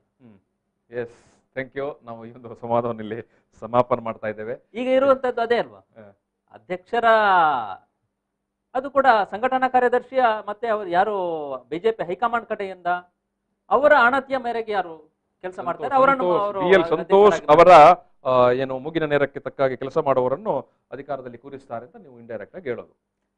ಆದರೆ ಅದಕ್ಕೆ ಈಗ ಯಡಿಯೂರಪ್ಪ ಮತ್ತು ತಂಡ, ಅವರ ಮಗ ವಿಜಯೇಂದ್ರ ಆಗಿರಬಹುದು, ಅವರ ಒಪ್ಪಿಗೆ ಬೇಕಾಗತ್ತೆ. ಅಂತ ರಬ್ಬರ್ ಸ್ಟ್ಯಾಂಪ್ ವಿಜಯೇಂದ್ರ ಯಾಕೆ? ಅಲ್ಲಿ ವೈಸ್ ಪ್ರೆಸಿಡೆಂಟ್ ತುಂಬಾ ಜನ ಇದ್ದಾರೆ, ವಿಜಯೇಂದ್ರನೇ ಯಾಕೆ ಆಗ್ಬೇಕು? ಯಾಕೆ ಅವರ ಒಪ್ಪಿಗೆ? ಯಾಕೆ ಇವರನ್ನು ಭಾರತೀಯ ಜನತಾ ಪಾರ್ಟಿಯಲ್ಲಿ ವಿಜಯೇಂದ್ರ ಯಾಕೆ ಅಷ್ಟು ಮಹತ್ವ ಪಡೆಯುತ್ತಾರೆ? ತುಂಬಾ ಜನ ಇಲ್ವಾ? ಅಲ್ಲಲ್ಲ, ಈಗ ಮೊನ್ನೆ ಸಿಟಿ ರವಿ ಕೂಡ ಹೇಳಿರುವುದು ಯಡಿಯೂರಪ್ಪ ಪತನ ಅಂತ ಹೇಳಿದಲ್ಲ, ವಿಜಯನಗರ ಪತನ ಅಂತ ಹೇಳಿರುವುದಲ್ಲ. ಅಂದ್ರೆ ಅಷ್ಟರ ಮಟ್ಟಿಗೆ ಪಕ್ಷ ಅಥವಾ ಏನು ಅಧಿಕಾರವನ್ನು ಅವರು ಏನು ಪಕ್ಷದ ವೈಫಲ್ಯ ಅಲ್ವಾ? ಹಾಗಾದ್ರೆ ಪಾರ್ಟಿ ವಿತ್ ಡಿಫರೆನ್ಸ್ ಒಂದು ಪಕ್ಷದ ವೈಫಲ್ಯ ಅಲ್ವಾ? ಅದು ಈಗ ಮುಖ್ಯಮಂತ್ರಿ ಬದಲಾವಣೆ ಆಗ್ಬೇಕಂತ ಹೇಳೋದು ಮಾಡ್ಬೇಕಿತ್ತು. ವೈಫಲ್ಯ ಅನ್ನೋದು ಪ್ರತಿ ಬಾರಿ ಈಗ ನಾಯಕತ್ವದ ಬದಲಾವಣೆ ಅನ್ನುವ ಚರ್ಚೆ ಕೂಗು ಯಾವಾಗ ಬರುತ್ತೆ, ಅದು ಎಲ್ಲವೂ ವೈಫಲ್ಯವೇ, ಪಾರ್ಟಿಯ ವೈಫಲ್ಯ. ಅದು ಯಾವುದೇ ಪಕ್ಷದಲ್ಲಾದ್ರೂ ಯಾವುದೇ ರಾಜ್ಯದಲ್ಲಾದ್ರೂ ಚರ್ಚೆಗಳು ಪ್ರತಿ ತಿಂಗಳು ಹೇಳಿಕೆಗಳು ಜನ ಕೊರೋನಾದಿಂದ ಸತ್ರ ಸಾಯ್ಲಿ, ಆಕ್ಸಿಜನ್ ಸಿಗದಿದ್ದರೆ ಹೋಗ್ಲಿ, ನೋ ಪ್ರಾಬ್ಲಮ್, ನಮಗೆ ನಮ್ಮ ಅಧಿಕಾರ, ನಮಗೆ ನಮ್ಮ ಪೀಠ, ಇಷ್ಟು ಮಾತ್ರ ನಾವು ಕರ್ನಾಟಕದಂತ ರಾಜ್ಯದಲ್ಲಿ ನಿರೀಕ್ಷೆ ಮಾಡಲಿಕ್ಕೆ ಸಾಧ್ಯ. ಸೊ ಅಂತ ಒಂದು ಪರಿಸ್ಥಿತಿಗೆ ನಾವು ಬಂದು ನಿಂತಿದ್ದೇವೆ. ಅದು ಜನರ ಏನು ನಮ್ಮ ವೈಫಲ್ಯ, ಅದು ಜನರ ವೈಫಲ್ಯ. ನೀವು ಹೇಳಿದ್ರಲ್ಲ ವೈಫಲ್ಯ ಅಂತ. ನಮ್ಮ ಮಾತು ಅಥವಾ ನಮ್ಮ ಅಭಿಪ್ರಾಯಗಳಿಗೆ ಯಾರು ಇವತ್ತು ಬೆಲೆ ಕೊಡುವವರಿಲ್ಲ ಅಂತಾಗಿದೆ. ಸೊ ಜನರ ಜೊತೆಗೆ ಕೇಳಿ ಏನನ್ನು ಮಾಡುವುದೂ ಇಲ್ಲ. ಈಗ ಒಂದು ಅಭಿವೃದ್ಧಿ, ಒಂದು ಕಲ್ಯಾಣ ಸರ್ಕಾರ ಅಂದ್ರೆ ಏನು, ತಳಮಟ್ಟದಿಂದ ಮೇಲ್ಮಟ್ಟ ತನಕ ಅದು ಜನರ ಜೊತೆಗೆ ಕೇಳಿಕೊಂಡು ಅಧಿಕಾರ ನಡೆಸಬೇಕಲ್ವಾ? ಎಸ್, ಅಂತದ್ದು ಆಗ್ತಾ ಇಲ್ಲ. ಒಟ್ಟು ವೈಫಲ್ಯ ಸರ್ಕಾರ, ಜೊತೆಗೆ ಜನರದ್ದು ಕೂಡ ವೈಫಲ್ಯ. ಎಸ್, ನಾನು ಈ ಒಂದು ಸಂವಾದವನ್ನು ಇಲ್ಲಿ ಸಮಾಪನ ಮಾಡ್ತೇನೆ. ಇಂಥ ಸಂಕಷ್ಟ ಕಾಲದಲ್ಲಿ, ಇಂಥ ದುರಿತ ಕಾಲದಲ್ಲಿ ಈ ರೀತಿಯ ರಾಜಕೀಯ ಡಂಬರಾಟ ಬೇಕಾಗಿತ್ತೆ ಅನ್ನೋದು ನಿಮ್ಮ ಪ್ರಶ್ನೆ ಆಗಿತ್ತು. ಎಸ್, ನಾನು ರಮೇಶ್ ಪೆರ್ಲಾ ಅವರಿಗೆ ಧನ್ಯವಾದ ಸಮರ್ಪಣೆ ಮಾಡ್ತಾ ಇದ್ದೇನೆ. ಅದೇ ರೀತಿಯಾಗಿ ಗಿರಿಧರ್ ಶೆಟ್ಟಿ ಅವರಿಗೆ ಕೂಡ ನಾನು ಧನ್ಯವಾದ ಸಮರ್ಪಣೆ ಮಾಡ್ತಿದ್ದೇನೆ. ಎಸ್, ಈ ಸಂವಾದವನ್ನು ಇಲ್ಲಿ ಸಮಾಪನ ಮಾಡ್ತಾ ಇದ್ದೇವೆ. Thank you. ಪ್ರಚಲಿತ ಈ ಕಾರ್ಯಕ್ರಮದ ಪ್ರಾಯೋಜಕರು ರೋಹನ್ ಕಾರ್ಪೊರೇಷನ್, ಸಹ ಪ್ರಾಯೋಜಕರು father Mullers charitable trust, Nippon paint, Asia's real number 1 paint, SDM college Ujire.